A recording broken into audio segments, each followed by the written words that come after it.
Here's part 5 of Gone to See the Riverman. So Lori and Abby went to Buzz's little shack. He was super sweet. He played them guitar, he made them stew, hung out with his giant dog. I think he was like a Saint Bernard. And Buzz was brutally honest about his life. He grew up in this small little community that lived off the grid, and he's like, yeah, a lot of the people I grew up around were not good people.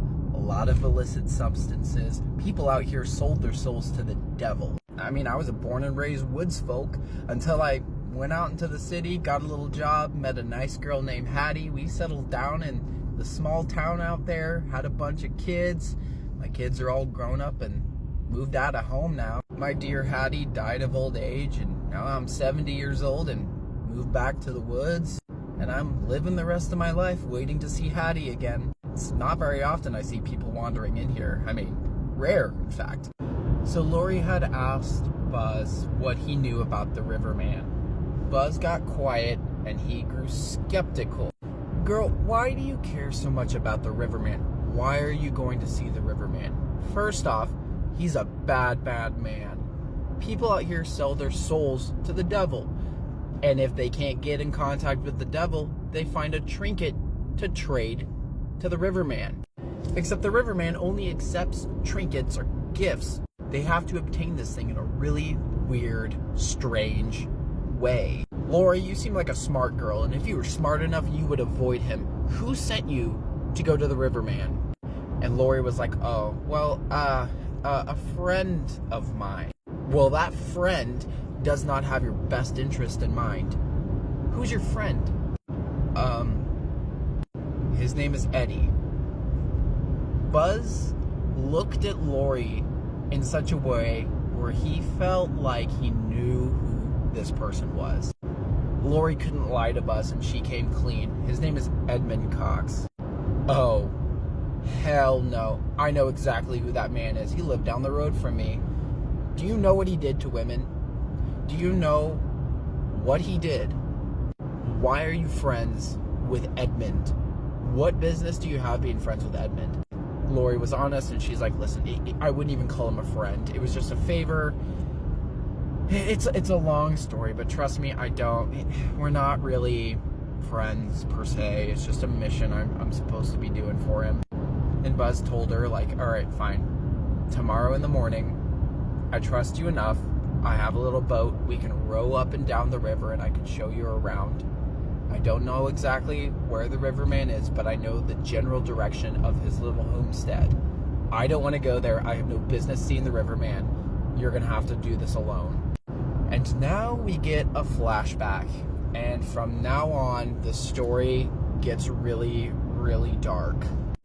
So since Lori saw Abby and David together, she knew that in order for Lori to become more sexually desirable to some people, Lori needed to lose her virginity.